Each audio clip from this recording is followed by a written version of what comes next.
Bonjour à tous, c'est Laurent. Bienvenue pour ce nouveau tutoriel consacré au bouton RS Drive de la Clio RS. Au démarrage du véhicule, par défaut, le véhicule va se mettre en mode normal. Alors ça veut dire quoi ce mode normal? Ça veut dire tout simplement on va agir sur plusieurs items sur le véhicule. Le premier, ça va être sur l'assistance de direction. Donc en zone urbaine, ce qu'on recherche, c'est plutôt de la fluidité, de la facilité. Donc on va plutôt avoir une direction légère, facile à manœuvrer, adaptée pour ce genre de conditions. On va aussi agir sur la carto-pédale pour éviter justement les à-coups. On va se retrouver à peu près sur quelque chose d'assez linéaire, très linéaire sur la reprise des gaz pour justement avoir de la fluidité. On va aussi agir sur la boîte de vitesse. On va retrouver à peu près 180 millisecondes sur les temps de passage, ce qui veut dire que cette boîte de vitesse va aussi éviter les à-coups dans la voiture, avoir une certaine fluidité au niveau de sa conduite. Il faut savoir que ce mode normal, on peut l'utiliser soit en boîte automatique, mais aussi en boîte manuelle. Et bien entendu, vous pouvez utiliser aussi les palettes. Les changements de rapport vont se passer toutes seules. Maintenant, il faut savoir que vous pouvez aussi reprendre la main si vous en avez envie. À n'importe quel moment, vous pouvez utiliser les palettes pour effectuer vos changements de rapport. Et enfin, le dernier item, c'est le SP. Celui-ci est calibré pour ne tolérer aucun sous-virage ni sur-virage du véhicule, donc il sera très sécuritaire. Nous étions en zone urbaine sur le mode normal, et là donc on va arriver sur les petites routes de campagne et on va passer en mode sport.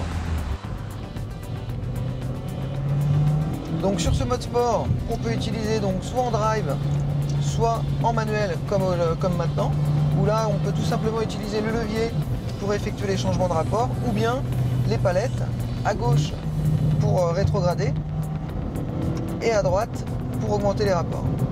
En mode sport automatique, la boîte de vitesse change d'elle-même les rapports aussi bien montants que descendants. Malgré tout, si vous souhaitez reprendre la main sur vos changements de rapport, il vous suffit d'utiliser les palettes comme ceci. Et au bout de 10 secondes, la boîte reprend automatiquement son cycle normal.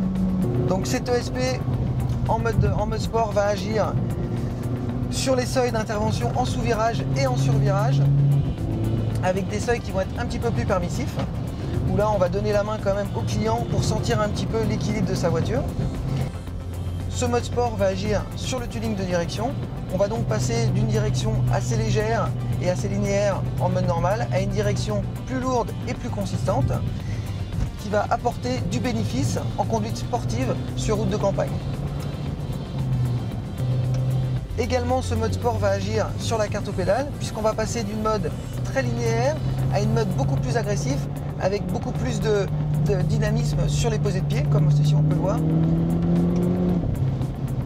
Les temps de passage au niveau des changements de rapport vont être aussi augmentés puisqu'on va passer de 180 millisecondes en mode normal jusqu'à 140 millisecondes en mode sport.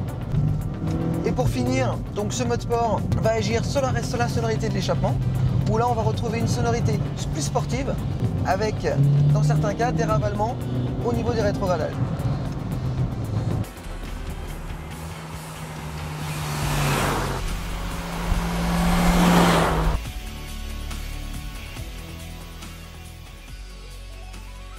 On se retrouve maintenant sur circuit où on va pouvoir exploiter pleinement le dernier mode du RS Drive, le mode Race. Celui-ci donc a la particularité de désactiver toutes les aides à la conduite, ce qui veut dire qu'on ne va plus avoir de SP sur la voiture, on ne va plus avoir d'ASR, on ne va plus avoir de RSDIF, on va juste conserver un ABS, mais celui-ci a un paramétrage différent puisqu'il va aider à inscrire la voiture en entrée de virage. Pour enclencher le mode Race, c'est très simple, il suffit de mettre la boîte de vitesse en manuel, comme ceci, faire un appui long au niveau du bouton RS Drive, voir apparaître sur l'écran le mode Race qui s'allume. On a aussi une petite indication au niveau du tableau de bord, le mode Race qui s'affiche. En plus de déconnecter toutes les aides à la conduite sur le mode Race, celui-ci va aussi agir sur la boîte de vitesse, puisque maintenant on va avoir des temps de passage des rapports qui vont être aux alentours de 120 millisecondes, donc ça va être très rapide. Dans un deuxième temps, on va aussi avoir un régime de ralenti qui va être aux alentours de 1025 tours.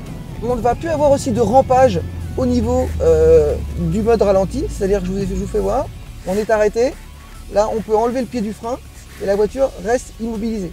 Alors que dans les autres modes, la voiture commence à avancer d'elle-même.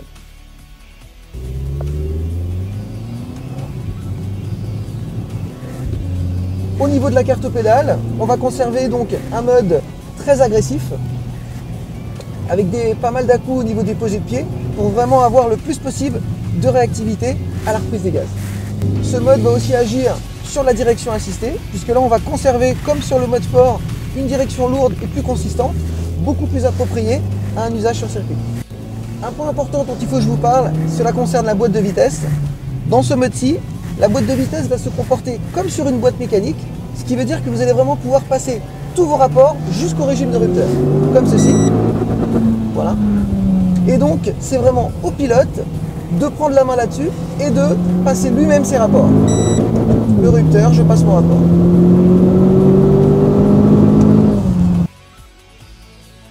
Voilà, ce tutoriel est maintenant terminé. J'espère que les explications que je vous ai données vous ont plu.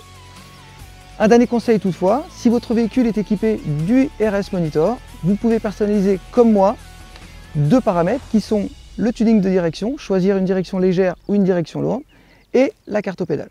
Et comme d'habitude, pour plus d'infos, rendez-vous sur renaultsport.com et à très bientôt sur un nouveau tuto.